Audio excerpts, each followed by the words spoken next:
Hi, welcome to my channel today.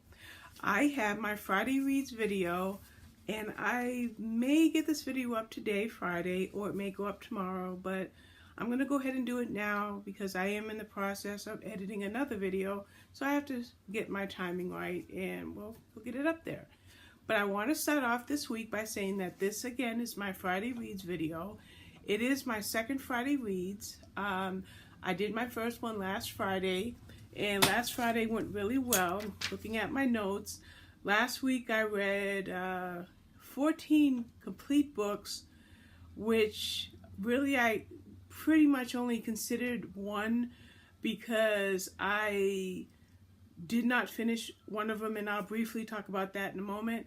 So that was for last week, which was quite a few books, and I did about the same, a little bit less this week. And just putting my marker here. And this week I've read 13 books. I am in the process of 2 books, and I'd fill you in on that at the tail end of this video.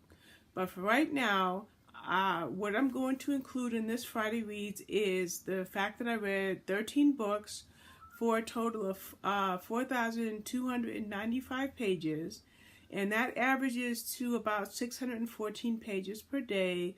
And it's about 1.85, close to 2 books a day.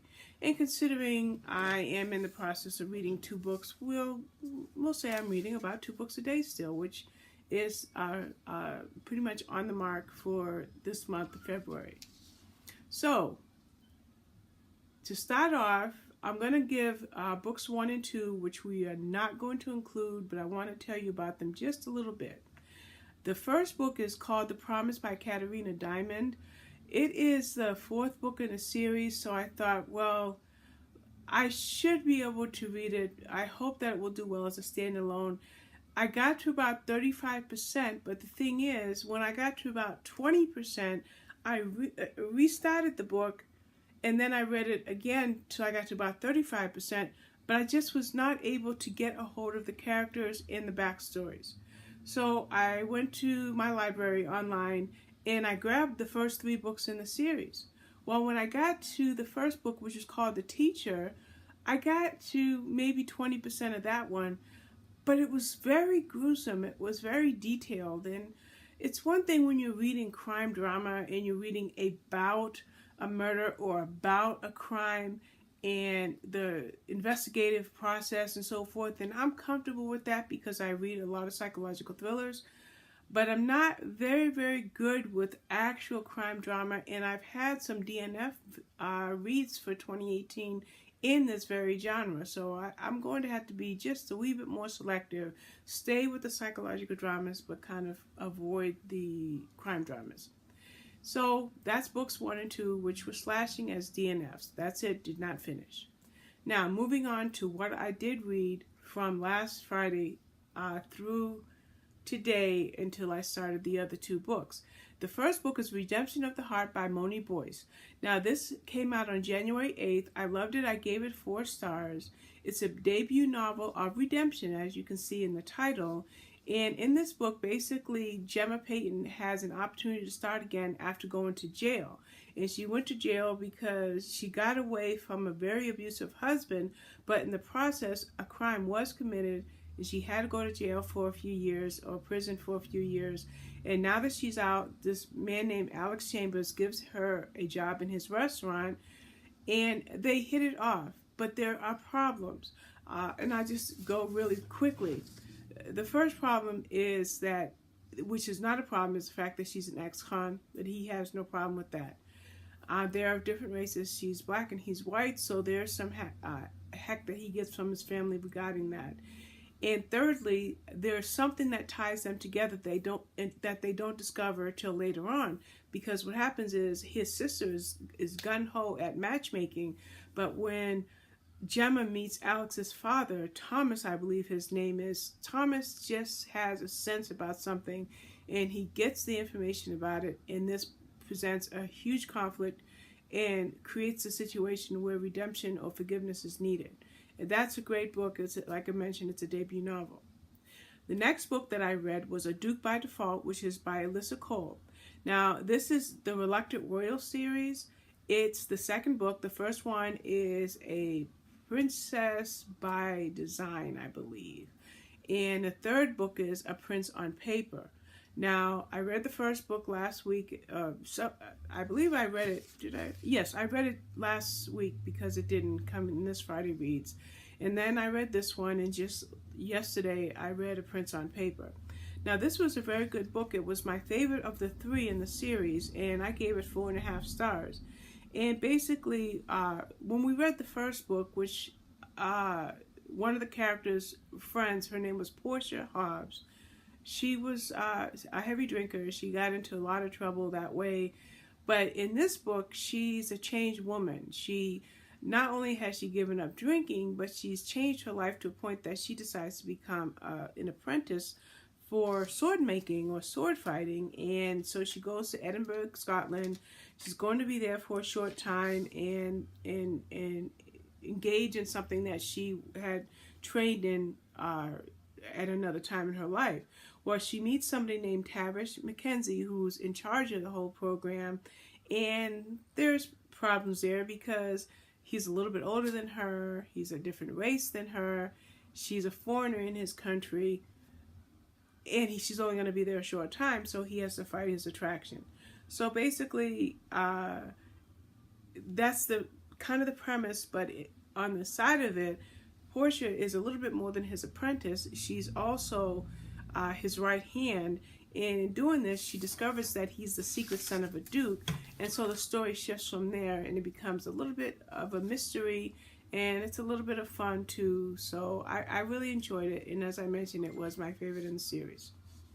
Now, the next book I read was Her Pretty Bones, and this, I didn't write her name down, but it's Carla Kovach, if I'm pronouncing it correctly, and it'll come up on the screen if I'm mispronouncing it.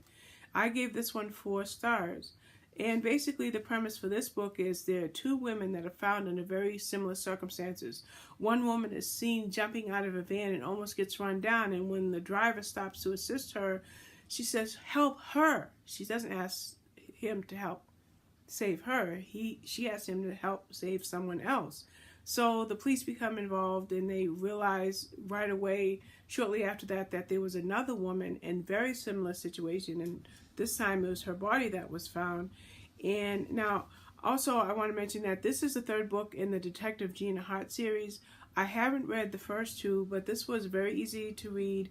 There was, I'm sure, some background information that I could have gleaned from it, but the focus was on the drama and the crimes and solving of the crimes, so it was very easy to read.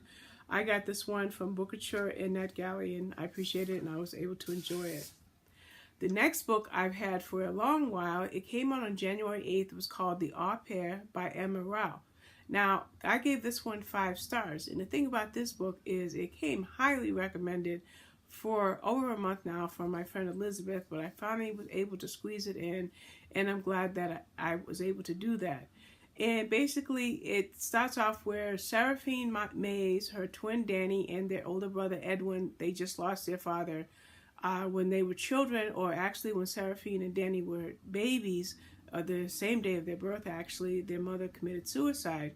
So now they're organizing things after their father's death, and in so doing, Sarah, as she's referred to here on in, she starts finding out things that don't add up regarding her mother's death. And it seems wrapped up in someone who was the nanny for Edwin at the time the twins were born, and her name was Laura. But the story is, as soon as the mother died, Laura disappeared. And now it's years and years later, 25 years later, I believe, and Sarah decides to look Laura up. And so the story starts alternating between Seraphine's version and Laura's version. And Seraphine's is of the present and Laura's is of the past, and things start to meld together. It was a really good book. It was fast-paced. It had an effective group of people as characters. Everybody had a responsive role in it. There was a mystery there that caused a lot of pain for Seraphine and her brothers, but it was a very good book. And this was a Berkeley title that I got from Edelweiss, and I'm very glad to have received that one. The next book I got was Extreme Honor by Piper J. Drake. This came out in 2016 actually, and I read this because it's part of the True Heroes series. And what I strive to do when I got the 5th book in the series, which was called Fierce Justice, my friends and I ran to our various online libraries and other sources to try to garner, to grab a hold of the previous books in the series, which I was successful at. I read all of them, and that makes this one, I believe, the 2nd one. And it was a good story. I gave it 4 stars. And this basically, the whole True Heroes thing is about a team of people called Search and Protect. And they train canine dogs, and they go on missions to protect and save people. Well, in this particular case, there's a dog whose name I believe is Atlas, and his owner, his handler died, and the dog is grieving. And so they hire somebody, and her name is, what is her name? Her name is Evelyn Jones. And when they hire her, as soon as Atlas sees her, he melts, and he almost starts to recover. So David Cruz is now Atlas's handler, and Evelyn is there to try to recuperate Atlas, and that's how Evelyn and David meet. And I tell you, it's a great story. Did I say what I gave it? 4 stars. And Honor is the 1st book in the series. In this video, I probably will go through each one. So basically, this is the 1st book. It starts a great series, and that's all I'm going to say there because there are so many others. I got this from my library. I didn't download it from any review site. Book number 6 was Finding Grace by K.L. Slater, which came out February 14th, which was today's Friday the 15th, so it came out yesterday. I gave this 4 stars. I did it for a blog tour, and my review will appear on my blog tomorrow. By the way, I believe, except for Finding Grace, which will be on my blog tomorrow, just about every book that I'm doing in this video will not appear on my blog until between now, the 15th, they're scheduled up until the 26th or the 27th, because I have 19 scheduled reviews, and so all of these books, although read, are scheduled hopscotch style to post day after day after day. So Finding Grace will post tomorrow, and it's talking about Grace Sullivan, a 9-year-old girl who begged her parents to let her walk home from school, let her walk to school.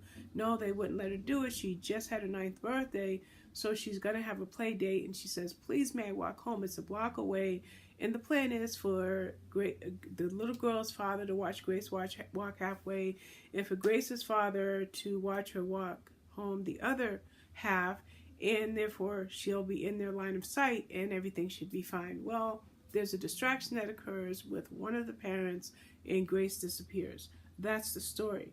However, there are secrets in the story. Blake, the father, Grace's father, has a secret, and the mother has a secret, and her name is Lucy. So their secrets come out in the story, and that's when the story does share alternating viewpoints, because it goes to the past to describe the setting and the backdrop of Lucy's secret. So I found it to be an engaging book. I enjoyed it. I gave it 4 stars. I got this one from Booker and NetGalley as well, and again, it was for my honest opinion. The next book that I read, which is the 2nd book in the series I just told you about by Piper J. Drake, is Ultimate Courage. Now, in this case, and remember, all of these books take place at this Search and Protect organization or corporation. Now here, this story is about Roja, he's a retired Navy SEAL, and he is a father to a 9-year-old daughter, and his job there is to rehab dogs, and that's simply his dog. Now, he meets a woman at an ER when his daughter got hurt in sports, and they meet at the ER, and coincidentally, she hires in at the job where he's working. So even though she gets the job, her background is that she's on the run from a dangerous, controlling man. She was engaged, but she wasn't happy, and she did get away. But now she's in danger because of that. Her life is in danger, and that's where Ultimate Courage comes in. It's a thrilling book. The danger is there from the outset, and it never lets up. And of course, there's a romance, and that grows. And then, of course, and then with the 9-year-old daughter, then that relationship develops as well. And this, as I mentioned, is the second book in the series. But each book in this series has its own story, so they really can be read as standalones. But since I am an addict of series, I had to read the whole thing. This book here, number 8. 96 Words for Love, which is by Rachel Roy and her daughter. And nope, I didn't write her daughter's name down in my notes. This came out January 15th, a year ago. And I only gave this 3.5 stars. I wrote maybe 2/3 of my review, but I cannot conclude my review because I have some doubts about it. But basically, it's a coming of age story. And I'm not really big on YA, but it's about a 17-year-old girl who finds out that she was accepted to UCLA, but she's a little uncertain about her future and about whatever career she might choose. But she gets an opportunity to go to, oh my goodness, where does she go? Okay, give me a second there. She goes to India. Boy, that was a blank. Yeah, because her grandmother, before her grandmother died, she told her and her cousin that she had left them something there in India, but she died before she could give them details. So the girls, they go, and it's their hope to find whatever their grandmother left them. But the story is primarily about the one young lady, and her name is Raya. And in this situation, they go and they stay at a temple. They have a lot of duties and a lot of responsibilities, and this is where the story starts to get a little wanky for me, or wonky, whatever word I want to use. There's a lot of rules there, and one of them is no romance, no hanky-panky, whatever, but she meets a boy, and they hit it off, and I don't know, as a mother and as a grandmother, I wasn't really in favor of the things that happened, not only because of their ages of the age of 17, but also because they're in a temple, and it's a holy place, and there was a commitment. So that's why I didn't complete the review. And also I wanted to mention that I am doing or going to join in on a discussion with April Sarah, but I don't know the details of that yet. So I've got to write out a few more notes on this to flesh out what I might want to say at that time. Book number 9 was Absolute Trust. Again, a Piper J. Drake book, the 3rd book in the series, and I hope I can keep count since I'm kind of using up here and I'm kind of using notes at the same time. But this is Brandon Ford. He returns to his hometown to work at this facility, as we know, is the Search and Protect Corporation, and question comes up is, why did he return home? Why did he take the job there after leaving the military? And the true reason is he wanted to be close to his former friend from childhood and from high school. Her name is Sophie Kim. Now, they've been alienated, especially after he joined the military, but now he wants to be close to her, and what he doesn't know is she also wants to be close to him. So they start to spend time together because there's an explosion that takes place that almost takes her life, and he therefore becomes her protector.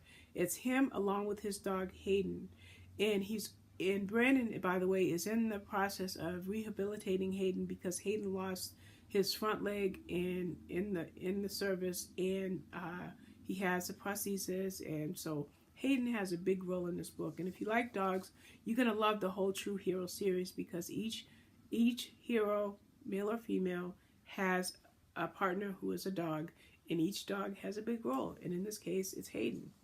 So basically, it's a fast-paced story, a lot of suspense, a lot of danger. It's a budding romance that builds up between the primary characters, who are Sophie and Brandon.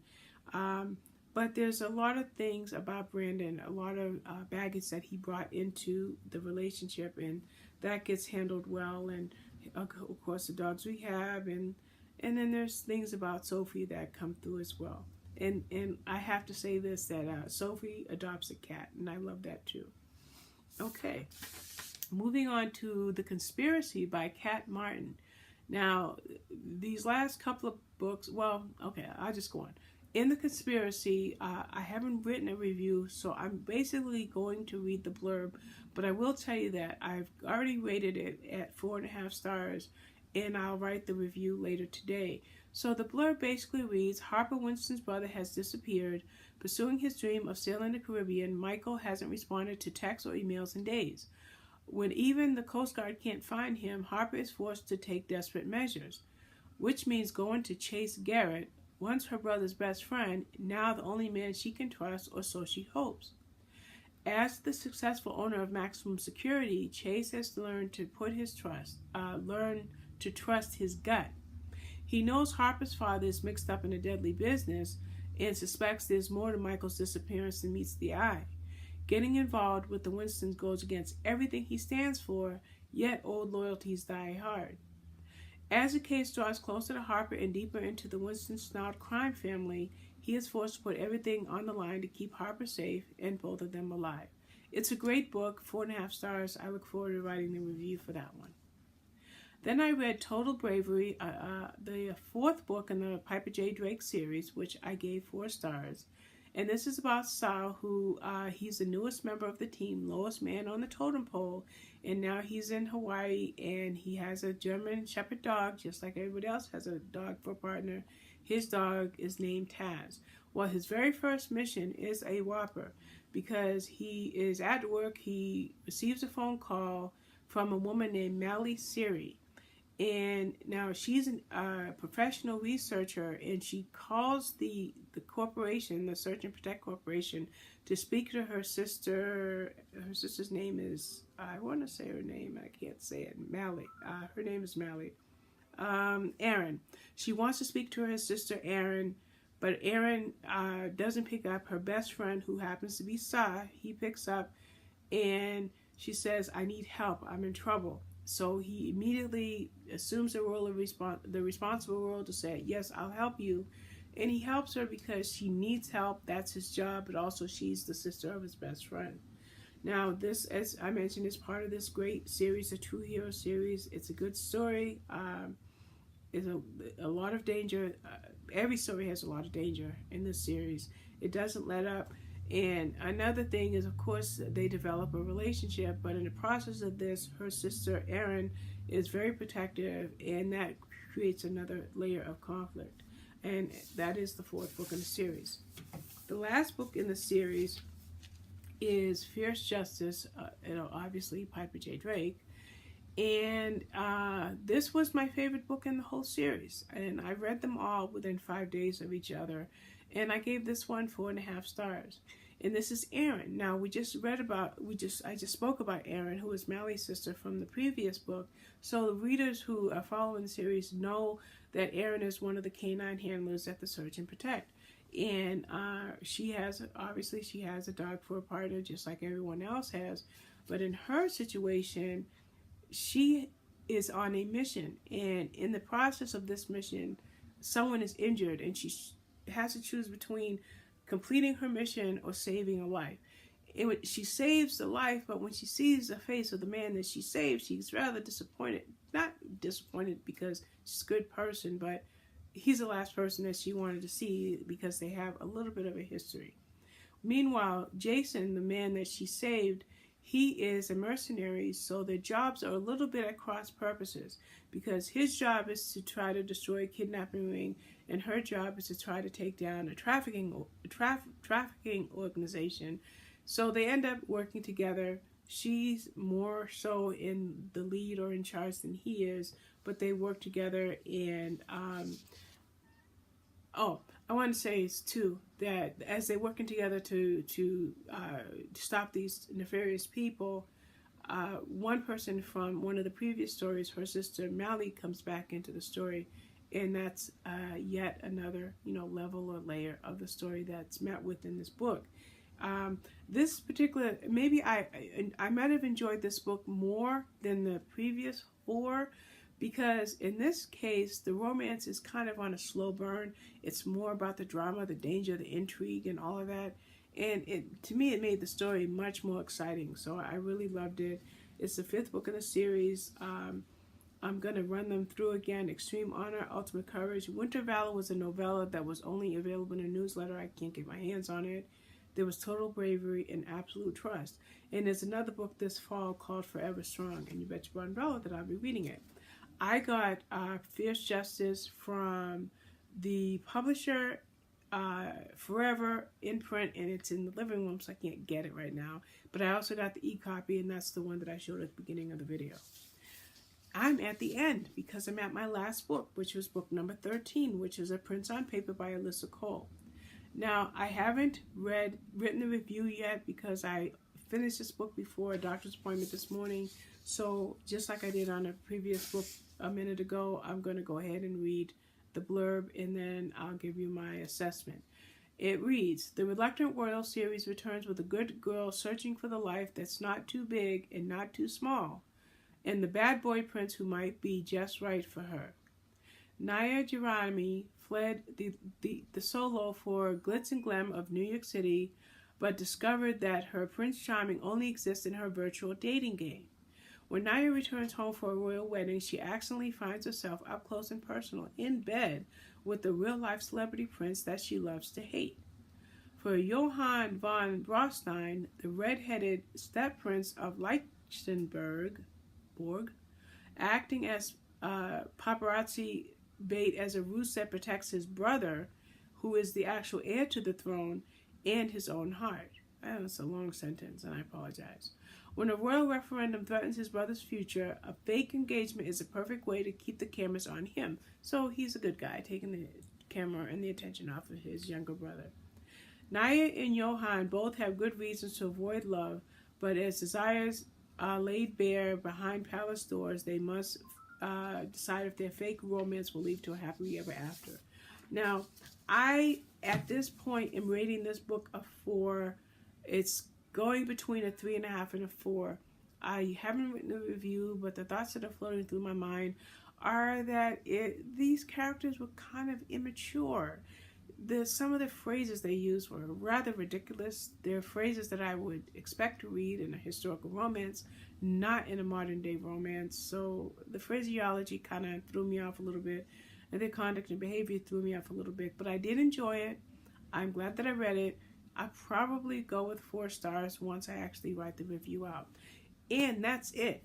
That is my Friday reads for this week. And I wanted to tell you what I'm reading now. I'm reading Queen Sugar, and some of you may know that it's a series on the OWN network, or the Oprah Winfrey Network. I'm reading that. I'm about 20-25% into that.